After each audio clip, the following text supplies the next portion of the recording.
nous revoilà pour une nouvelle vidéo.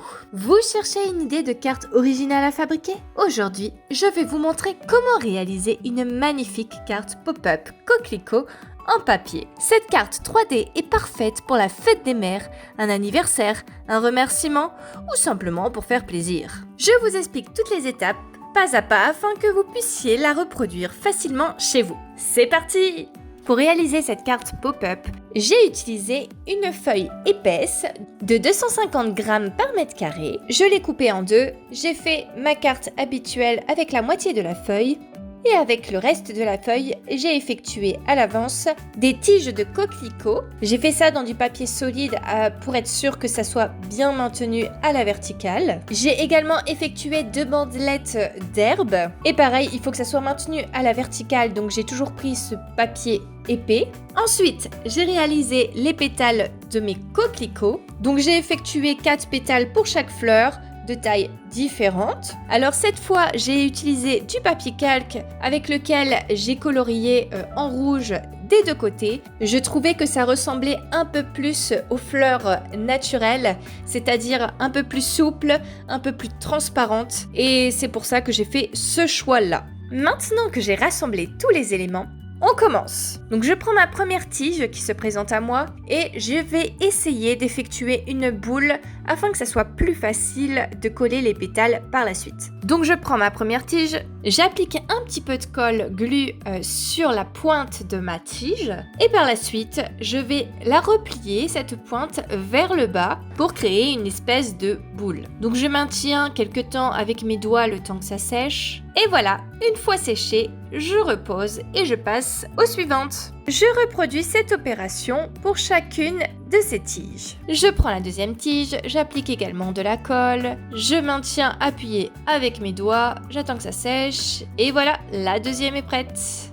Je vais maintenant accélérer un peu la manœuvre pour éviter que ce soit trop répétitif. Pour les tiges plus petites, c'est un peu différent. J'ai essayé d'élargir un peu sur le côté, mais finalement, je ne sais pas vraiment si c'était une bonne idée. Parce que quand je replie, ça fait pas tellement effet boule et je suis obligée de rabattre en fait les côtés vers l'arrière. Donc si c'était à refaire, je replierais tout simplement comme j'ai fait pour les premières tiges de coquelicot. Maintenant que j'ai réussi à concevoir le bout de mes tiges de coquelicot, je vais ensuite passer au coloriage. Donc je colorie en noir le cœur de la fleur, car dans le coquelicot, le cœur est assez sombre. Donc j'ai décidé d'ajouter du noir pour ajouter un peu plus de réalisme et de profondeur à la fleur. Je fais ça pour toutes les tiges. Une fois que j'ai fini de colorier ce que l'on appelle les étamines, je passe ensuite au collage des pétales. Donc je prends ma première tige, j'applique de la glu sur les pistils, je colle ma première pétale de coquelicot, puis la troisième pétale et enfin la quatrième. J'essaie de tout mettre d'un coup, mais je vois que ça colle pas très bien, donc je rajoute de la colle au centre et j'appuie et j'attends que ça sèche. Pour la deuxième tige, je décide de procéder différemment. Donc je mets de la colle, je colle ma première pétale, puis je remets de la colle par-dessus la première pétale et au centre. Puis je colle ma deuxième pétale, donc j'attends que ça sèche entre chaque pétale. Puis je rajoute sur les pétales qui sont déjà posées ma troisième pétale. J'essaie de replier un peu les feuilles pour essayer d'avoir un peu d'effet naturel qu'on peut voir des fois en nature. Des fois les feuilles sont un peu tombantes. Et enfin je mets ma quatrième pétale. Je passe ensuite à la suivante et je reproduis le même schéma et ainsi de suite. Honnêtement, je suis pas totalement satisfaite de mon résultat parce que normalement les pétales ont toutes la même hauteur et là on voit des différences. Notamment on voit que les pétales intérieures sont plus grandes que l'extérieur et normalement pour une vraie fleur de coquelicot c'est pas ça qu'on voit. Au contraire, elles sont toutes de la même taille comme vous pouvez le voir sur la photo. Mais bon, c'est pas grave, au moins j'aurais essayé. Maintenant que j'ai habillé toutes mes tiges avec ces pétales de coquelicot, je vais ensuite passer à mes bandelettes. Donc je prends ces bandelettes de pelouse et je vais effectuer le pli qui me permettra de les rendre debout une fois collées. J'ai réalisé une bandelette avec 1 cm de largeur, comme vous pouvez le voir de là à là. J'ai mis l'espace pour pouvoir plier. Je m'aide de ma règle pour faire ça et de mes mains. Je plie dans un sens. Alors bien sûr, comme la carte, on pourra la tourner à 180 degrés, j'ai fait en sorte de colorier des 2 côtés à l'identique. Et voilà le résultat. Je prends ma deuxième bandelette de touffe d'herbe et je fais la même manipulation. Je plie en m'aidant de ma règle et de mes doigts.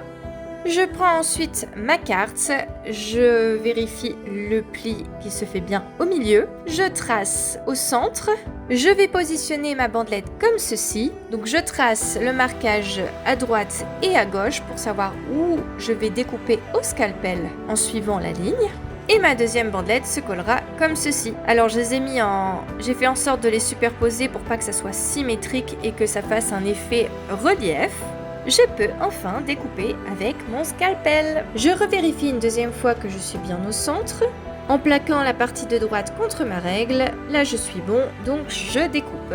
Et voilà le résultat. Donc je vous montre, on voit bien qu'il y a un trou au centre. Donc je pense qu'il est un peu grand et j'ai peur que d'ailleurs ça se détache sur les côtés. Mais bon, j'ai déjà découpé, donc je fais comme ça. Donc ensuite je glisse ma bandelette d'herbe à travers le trou. Et là, on voit ma bandelette. Je mets de la glu sur ma bandelette que je vais appliquer, hop, sur ma partie droite.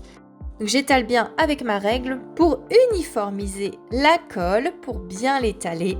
Maintenant que c'est bien étalé, j'ouvre, je redresse un peu ma touffe d'herbe, le temps que le papier s'habitue, hop, et voilà. Ma première bandelette de pelouse est installée. Donc passons ensuite la deuxième bande dans le même trou. Cette fois de l'autre côté, la bande je la plie, je mets de la glu par-dessus, je la colle, j'étale également avec la règle et hop, je rouvre la carte et pareil je redresse. Et donc on retrouve nos 2 bandelettes collées sur chaque page différente. Et ça nous donne ça. Comme mes bandes de touffe d'herbe sont collées sur chaque page différente, il reste toujours un creux au centre et je vais donc glisser les racines de mes coquelicots au centre de la carte. Je prends un coquelicot qui est terminé. Comme vous pouvez le voir au bout de ce coquelicot, à l'opposé des pétales, on peut voir que ma tige se sépare en 2. C'est ce que je qualifie un peu de racine. Donc j'ai pu réaliser ça car j'ai doublé le papier et j'ai collé en 2 épaisseurs la tige, sauf la fin au niveau de la racine pour pouvoir justement les coller sur chacune des pages. Donc je glisse mon coquelicot à travers la fente du centre, entre les 2 bandelettes. On retourne la carte et là je peux séparer les racines de chaque côté de la carte. Donc je pose ma carte, je vérifie la position de ma fleur et une fois que la position me plaît, hop, je colle un côté sur le côté droit de la carte, puis l'autre côté de la racine sur le côté gauche de ma carte. Donc je redresse et voilà ce que ça donne. Je vais ensuite réaliser la même manœuvre pour toutes les fleurs. Donc cette fois, je positionne toutes les fleurs au centre, comme ça je vois comment je souhaite les disposer. Et par la suite, je retourne ma carte et je vais pouvoir enfin tout coller une à une. Donc je fais d'abord le côté droit, donc j'écarte tout correctement, je vérifie la position. Je n'hésite pas à regarder par alternance la position de mes coquelicots par rapport à la racine. Une fois que la position de tous les coquelicots me plaît, je replie chaque racine. Donc j'applique de la colle sur toutes mes racines, comme ceci, et ensuite je les colle une à la main. J'attends, je patiente un peu, je retourne la carte et je fais la même chose de l'autre côté. Donc je colle toutes les tiges, comme je l'ai fait précédemment, je les colle contre la carte de mon côté gauche, hop, j'appuie, et voilà, j'en profite pour replacer tout correctement. Voilà notre carte, ce que ça nous donne devant et derrière. Comme vous pouvez le voir, en tout cas moi je ne suis pas très satisfaite, je trouve qu'il y a des trous et ça s'est un peu arraché sur mes côtés. Mon trou était trop grand, donc j'ai décidé de mettre du scotch pour solidifier un plus et pour resserrer le trou qu'il y a entre les deux. Donc je fais ça petit à petit à la main comme je peux. J'essaie de rabattre le scotch, voilà, et ensuite comme ça dépasse, je fais un petit bout de ciseaux sur les côtés de droite à gauche. Et voilà, je replace convenablement et voilà notre carte. Maintenant que j'ai fait l'intérieur, je souhaite cacher ce qu'il y a à l'extérieur car on voit toutes les bandes vertes et blanches sur le côté couverture. Forcément, j'ai pas envie de laisser ça comme ça, mais j'ai aussi également envie de renforcer la solidité de ma carte parce que j'ai un énorme trou au centre. C'était d'ailleurs pas forcément une très bonne idée, j'aurais dû faire des plus petites entailles et des plus petites touffes d'herbe, mais bon, c'est fait, je le saurai pour la prochaine fois.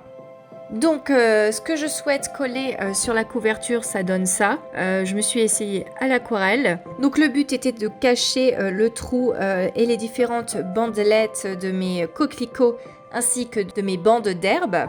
Et donc je comptais le coller comme ceci. Donc je retire ma carte intérieure, j'applique toujours ma glu et j'en mets vraiment partout. Et délicatement, je viens poser l'intérieur de ma carte. Je repositionne tant que c'est pas sec.